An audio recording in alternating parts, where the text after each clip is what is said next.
Yang menghalalkan kepiting itu mengharamkan yuyu. Tahu yuyu yang kecil di sawah ya. Tak tanya, kenapa yuyu halal? Karena amfibi Gus, bisa hidup di dua alam. Memangnya kepiting enggak? Oh beda.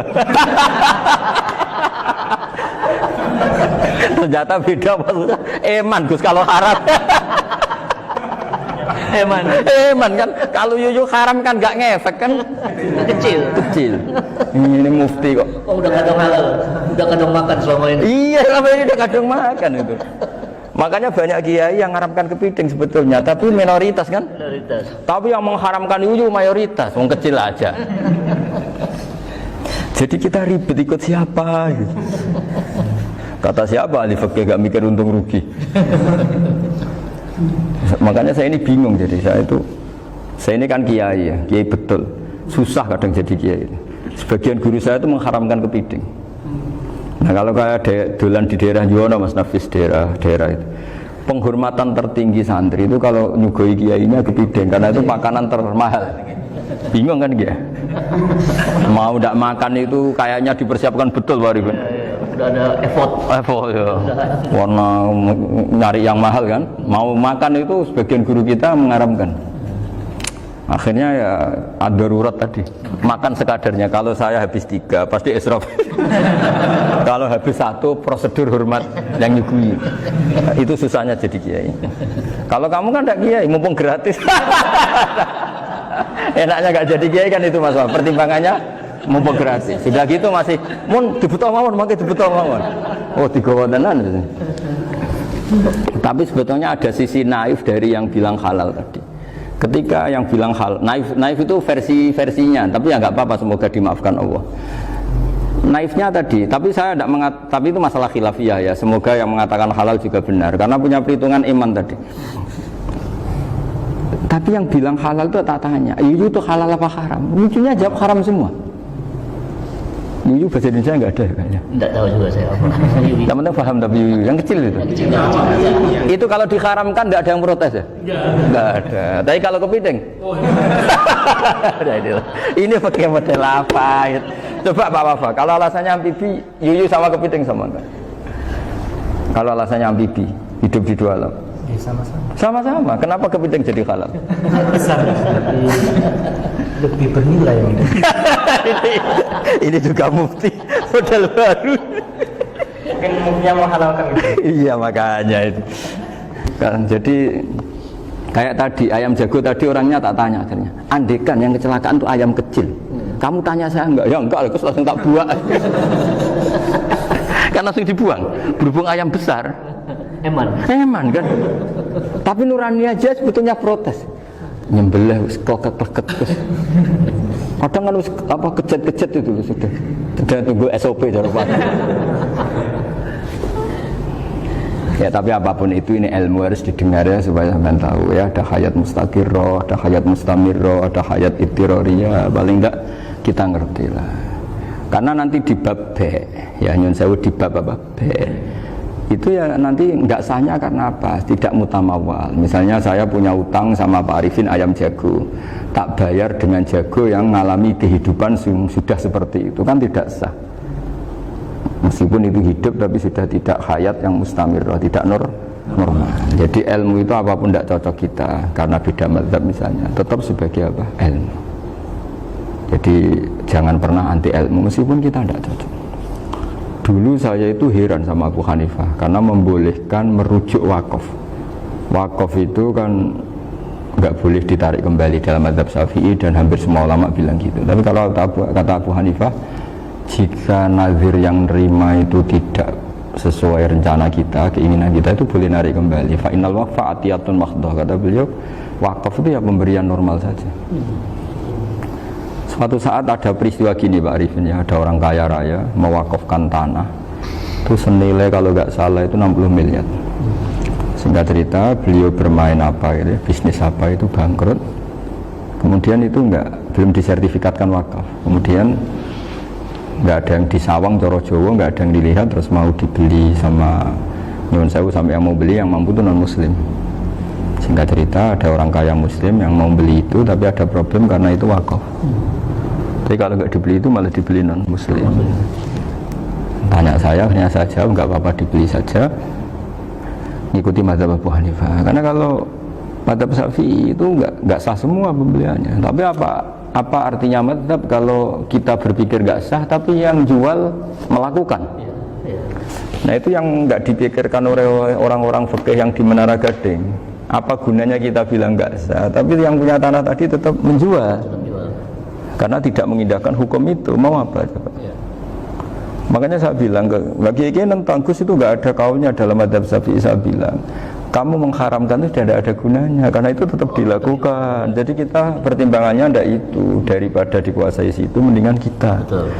Nah itu sisi-sisi fikih. Makanya ini kita ngaji fikih tidak segampang itu memberi fatwa, karena pertimbangannya banyak, Pak. Dari hitam putih. Dari hitam putih gitu maksud saya, ini cerita.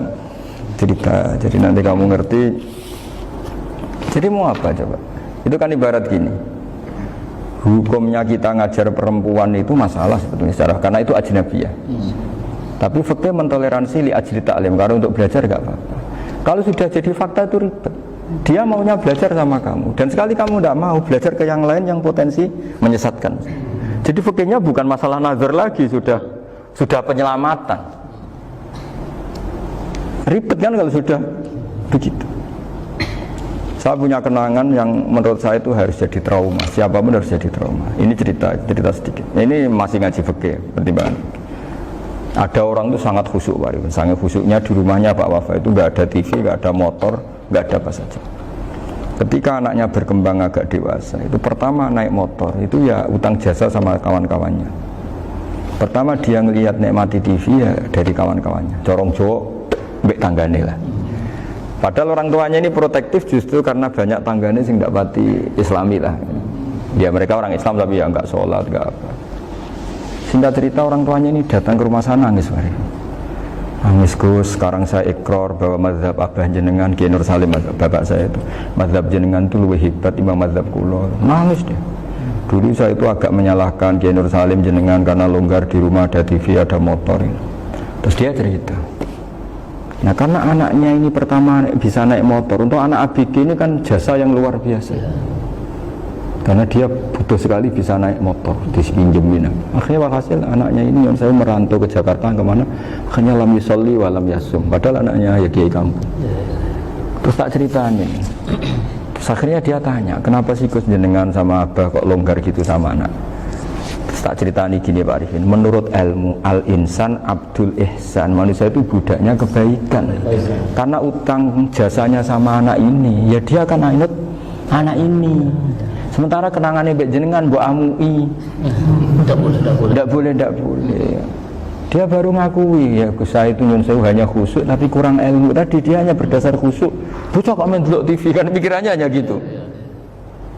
Ini cerita ilmu, saya bukan menjustifikasi manapun, ini kan cerita ilmu Pak Ribin ya. Jadi semuanya itu ada hitung-hitungannya. Coba kalau kita terlalu stakung be anak pertama naik motor jasanya orang nggak sholat ya, pertama roh TV jasanya orang nggak sholat. Coba terikatnya anak ini sama kita apa sama orang itu? Sama orang itu. Bayangkan kalau umur ABG, kalau umur sak pari pun Pak Wafa ini nafsu astagfirullah kan. Gue cok tua nome orang. Gaya tok, bareng tua udah khusus gaya tok. Aslinya namanya bodoh. Ya saya sama semua. Cuma saya akan lebih jujur dari biasa. Jadi orang itu harus ngitung gitu. Itu kenapa Mbah Mun tuh kiai alim alama. Setahu saya dalamnya ada TV. Putra-putra ini lihat TV. Meskipun kita tidak mungkiri negatifnya TV, kita nggak mungkiri Pak Arifin ya. Tapi tadi ketika anak-anak ABG itu pertama lihat TV jasanya tonggoni. Kalau kebetulan tanggane wong soleh nggak masalah ya. Kalau enggak, itu nangis ke rumah saya itu ya. Nyesel dia. Tidak bisa bilang gini, ini jenengan tiang soleh, mesti anak jenengan suatu saat kembali. Coba pola jenengan harus ubah. Ini hebatnya Nabi. Ketika Sayyidah Aisyah masih kecil, minta diperlihatkan li'bul habasyah. Itu ya diturutin kan masyhur itu. Kayak apa Nabi? Karena kalau nggak diturutin, pasti Sayyidah Aisyah akan ngidolakan mainan yang lain yang di luaran sana malah. Itu karena Nabi punya kearifan tadi. Jadi ini kan ilmu, lagi-lagi ilmu. Jadi yang semua itu harus dibaca dengan ilmu. Makanya kata Nabi, ad-dunya mal'unatun mal'unun fiha illa dzikrawah wa ma'alalahu au aliman au muta'alliman. Karena dunia ini hanya bisa dibaca dengan ilmu. Yang diridai Allah maksudnya hanya bisa saya itu banyak kenal menteri, kenal pejabat, tapi saya tidak pernah melihat itu sebagai pejabat. Melihatnya itu orang yang ingin belajar agama. Karena sekali salah melihat, yang hidup itu tamaknya Pak Arifin. Yang hidup kan tamaknya. Saya kenal orang kaya kok melihat kaya, yang hidup itu tamaknya, ingin dapat ini, dapat. Tapi kalau melihat itu sebagai hamba Allah yang ingin belajar, insya Allah kita selamat dari tamak. Meskipun kita ya manusia tidak sempurna. Setidaknya ketika dia lomo atau tidak lomo, nyalami template apa tidak ngefek, karena kita melihat ini mau belajar. Tapi kalau kamu didorong tamak, katanya orang kaya ternyata nggak tahu haknya kiai, ribet kan? Ribet. Ya kalau kamu punya santri cantik ya lihat itu sebagai santri kamu.